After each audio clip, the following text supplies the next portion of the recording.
Please welcome Margie Skelly.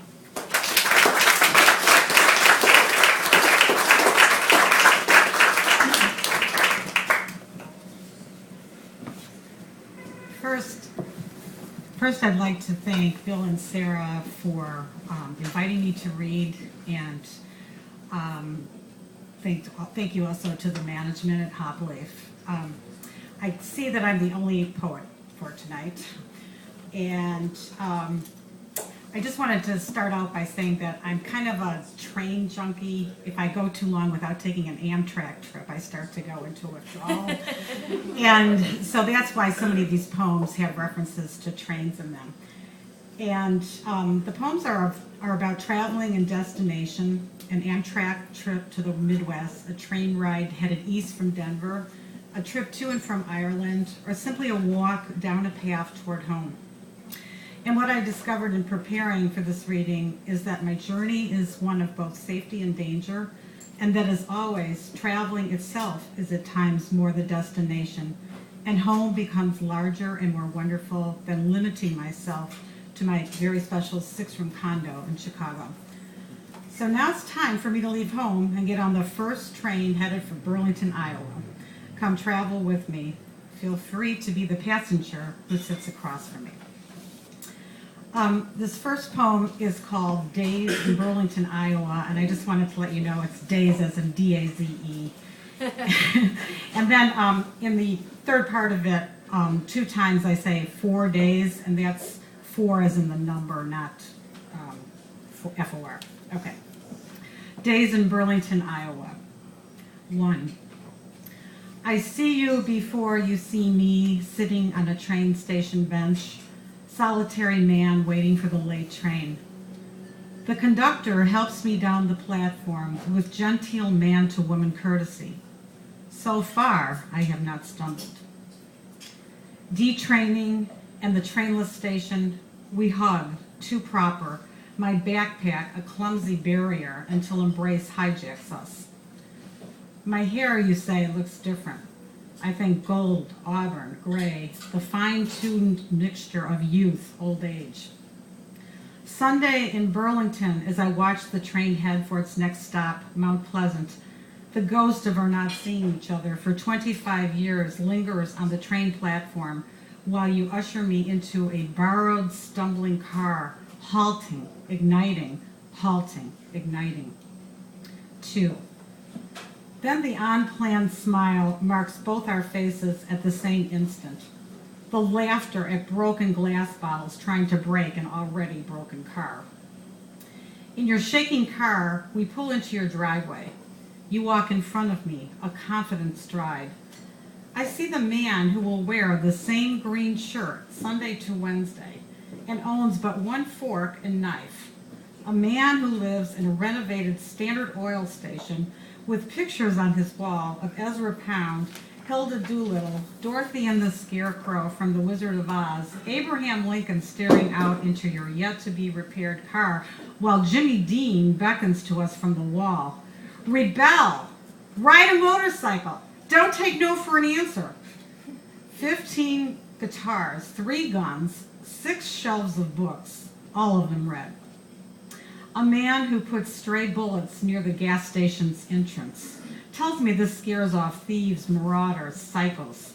A man with no reliable stock of groceries and skulls and crossbones for decorations on his bathroom curtains.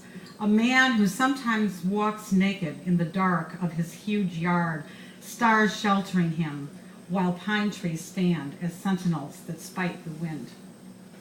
3.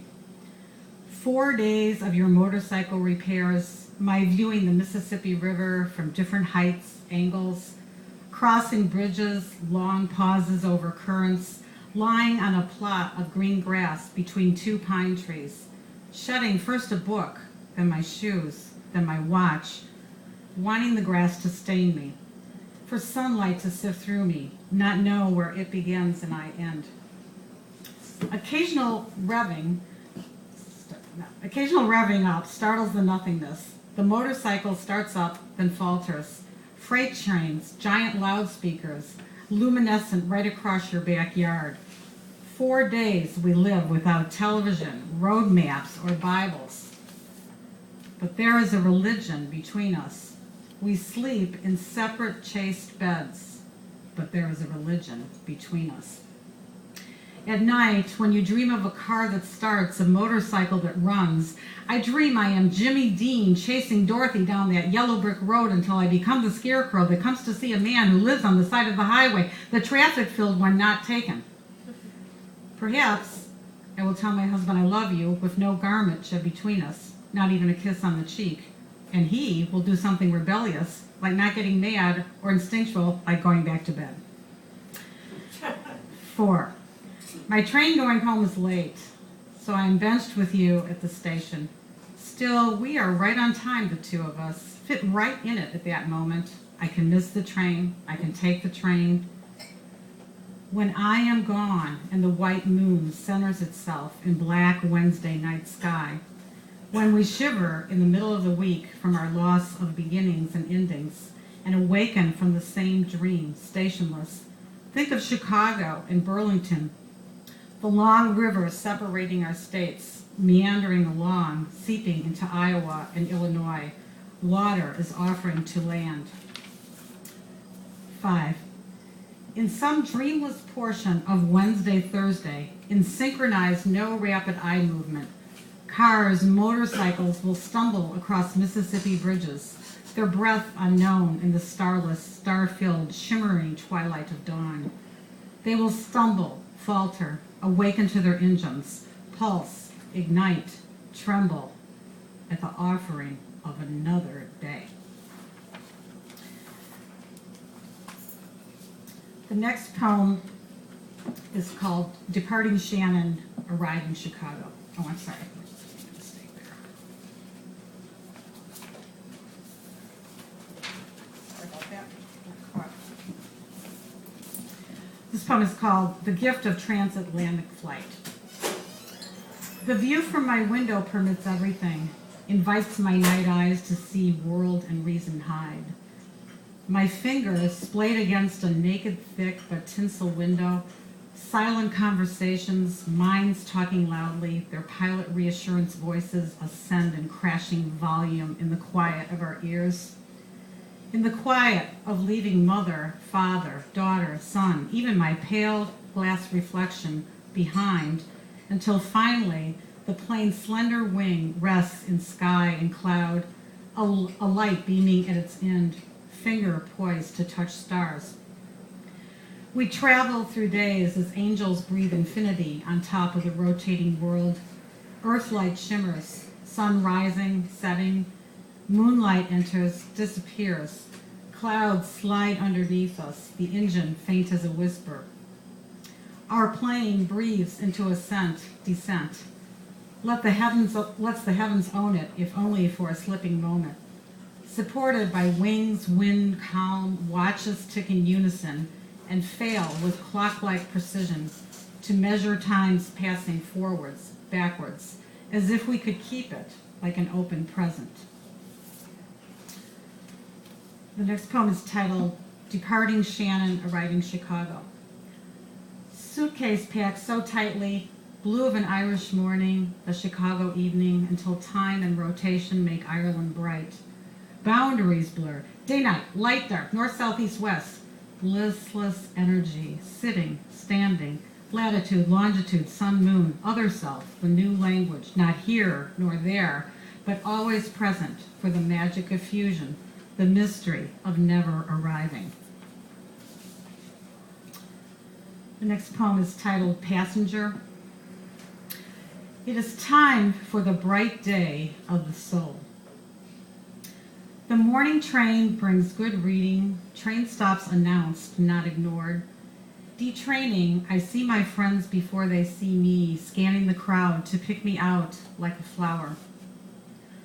Sunlight sifts through lake water, swimming our Holy Communion.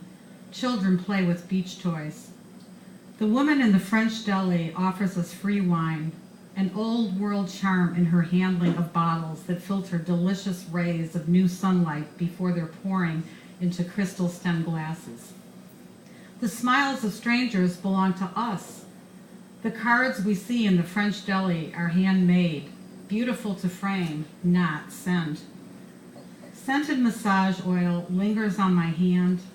The sales lady's satin smooth textured voice, her smile when we buy, when we only look. At dinner, one large tree in the backyard, all that is needed for canopy. Our small table, green candle, day gradually fading into night. We know the garden green peppers and tomatoes are not quite ripe, that the settling of dusk is a blanket covering infant grass. The car ride to my train quiets our incessant talk, religion, God, the afterlife. The best answers to all our questions live inside the home of our consciousness. Many unlocked doors, many wide open windows. Then, beer drinkers a third my age fill the train, laugh at the wonder of turning 21, of turning 21, scream about free beer birthdays, do not know which stop to get off or even the train's direction.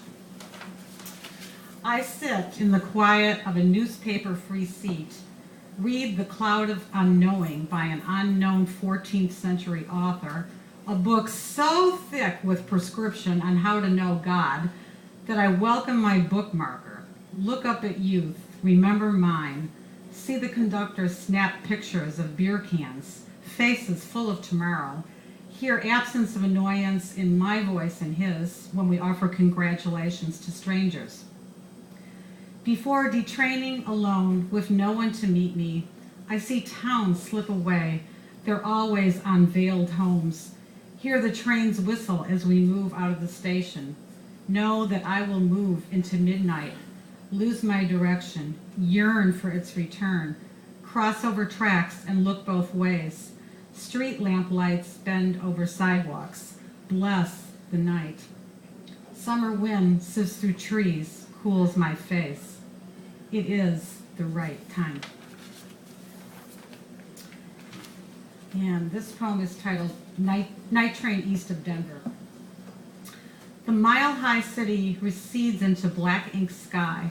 Train begins its slow descent, not yet wanting the pull of gravity to prairie flatlands. Lightning leaves the Rockies, ignites new sky. Now its insomniac bolts strike silver pillow clouds, free fireworks for restless travelers. Now, unmoved by the freight train, how striking our cocoon's safety. The lullaby of wheels delivers each inch of track for us. Telephone wires and the industrial night will pass us as would an old silent movie.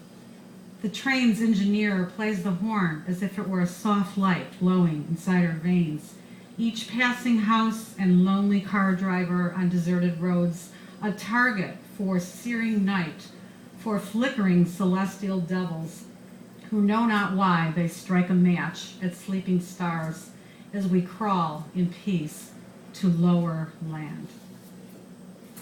The last poem is called Walking the Path Toward Home. Yesterday at twilight, I passed a field of lilacs. They dwindled into shadow, a memory of purple as the night grew large. I did not pick the lilac, though I lingered over its scent and imagined spring filled with unborn children. I walked through the field to know what I did not pick. The value of the lilac remained as it swayed in the wind, free from my touch. I left the field, walked slowly down the measured path to where the sweet aroma of all that I have picked was born to fill my home. Thank you.